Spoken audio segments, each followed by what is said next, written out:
Hello guys, welcome back to my channel and let's answer the big one today. How do I do my CPL if I just can't afford to do one? Once again, thanks a lot for the amazing response you've been giving me on all the videos I've put up, and if these videos are helping you, like, comment, subscribe and share these videos with as many aspiring commercial pilots as you can, just like yourself, so we may bust the myths surrounding commercial pilot training. Now, I cannot count the number of you who've written in and asked me, how do I do a CPL or a commercial pilot's license if I just can't afford to do one? There are a few myths surrounding this problem. Hopefully we bust them today. I'm going to give you 3 solutions to this problem. 1. Solution by taking a loan. 2. Solution by joining the Indian Defence Services. And 3. Solution by doing just a CPL and working for a few years after that before you can get to an airline cockpit. Now, to be frank, these 3 solutions are not really in my order of preference. You will have to find your sweet spot and decide what works best for you. Let's jump right into the first solution. Solution by taking a loan. This one's tricky, I agree. I have spoken about this a lot in my previous videos. I haven't done a video on this per se, but I've spoken a lot about it in the videos that I've done. I've put a line in here and a line in there talking about how you should or should not take a loan based on your situation. We've already covered this in multiple videos that I've put up in the past. Please understand, it's going to take 55 to 60 lakhs to get you to an airline cockpit. One of the biggest myths out there is that it's going to cost you 20 to 25 lakhs. We've already busted that myth by establishing the fact that we need 55 to 60 lakhs to get to an airline cockpit. 20 to 25 lakhs will just about get you a CPL or a commercial pilot's license. There are costs involved in getting to an airline cockpit much after your commercial pilot's license. Now let's talk about taking a loan for the entire 55 lakhs. If somebody wants to get to an airline cockpit, in my opinion, if you want to get directly to an airline cockpit once you've gotten out of your school or your high school or 12th or 10+2 or your A levels, you need to spend 55 to 60 lakhs to get to the airline cockpit. I personally feel that you should have a little more than half of that amount available with you to spend in order for you to take a loan for the balance half, which makes me feel a lot more secure about the move that you're making. But in the event that you don't have all 55 lakhs, don't go around taking a loan for the entire sum of 55 lakhs. Now, these loans are not technically educational loans. Because a CPL, a multi-engine rating, a type rating, these are not technically considered traditional education. They are considered to be vocational courses. Banks consider them to be vocational courses. So most of the loans that banks will throw at you would generally be guaranteed to a hard asset. For example, a house or a property or a commercial property or a fixed deposit with a lien marked against it, which means you can't open that fixed deposit. Now, this is what makes me a little nervous. 55 to 60 lakhs is a lot of money for a lot of you guys out there, and you don't want to take a chance betting the entire 55-60 lakhs. If you've got half of the money available with you to spend and it's not making a difference to you, I'm not saying if you have 30 lakh rupees, you spend all 30 lakh rupees off it on a CPL. You should be comfortable enough to spend 30-35 lakhs. Then you could probably think about doing your CPL with the 25-30-35 lakhs available with you and adding on to it with a loan to get your type rating and your airline rating. As far as possible, try to keep the loan as small as you can. Let's dive into our second solution. Solution by joining the Indian Defence Forces. Now, in India, we have got the Army, the Navy, the Air Force and the Coast Guard. Now, these are the 4 major defence forces, the Coast Guard being a paramilitary force that have aircrafts and hence they need pilots. You could choose to join the defence if you're fresh out of school, high school, 10+2, A levels. You could choose to join the defence forces at the age of 17 or 18 without a graduation. You'd have to join the NDA. This is a permanent commission. Remember, you'll be employed with the defence forces for 20 years. You may or may not be a pilot. It depends on what arm you join, how well you do in the NDA, whether or not you get your choice of service, whether or not you get your choice of duty. There's a big question mark in terms of whether you can be a pilot or not if you join the NDA at the age of 17. Let's make it a little more real in that case. What if you did your graduation after your 12th? You're now 21, maybe 22 if you're an engineer. You become eligible for any of these defense services, but now you need to look out for the advertisements that they put out in newspapers and on websites that call for pilot duty.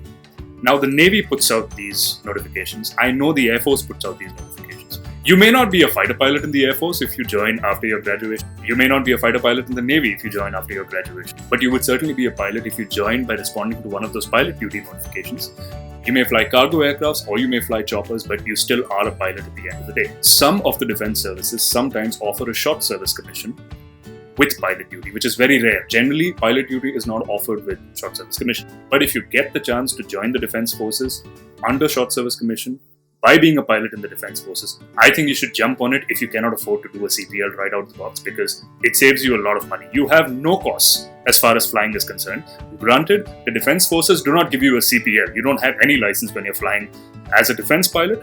But once you've retired from the Defence Forces, you have ample number of hours. So all you need to do is approach DGCA, give the ADPL examinations and get your ADPL issued. You get an ADPL directly after retiring from the Defence Forces with the quantum of hours that you have available. So you may say, Sam, that's amazing. Why don't I just join the Defence Forces in that case? Why even bother with doing a CPL? What do I consider the biggest disadvantage of joining the Defence first and then getting your ADPL? Loss of time. Like I said, short service commission is rare. It doesn't happen all the time. All the Defence Forces do not offer short service commission with pilot duty.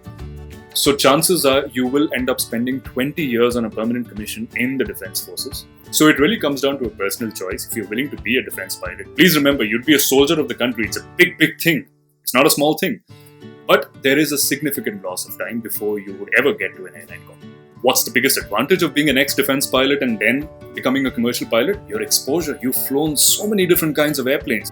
Unlike commercial pilots who only fly commercial airplanes. For example, me. You fly a small airplane, then it gets a little bigger, then you get command, then it gets a little bigger. That's all that's happening in commercial aviation. You're still flying commercial aircraft.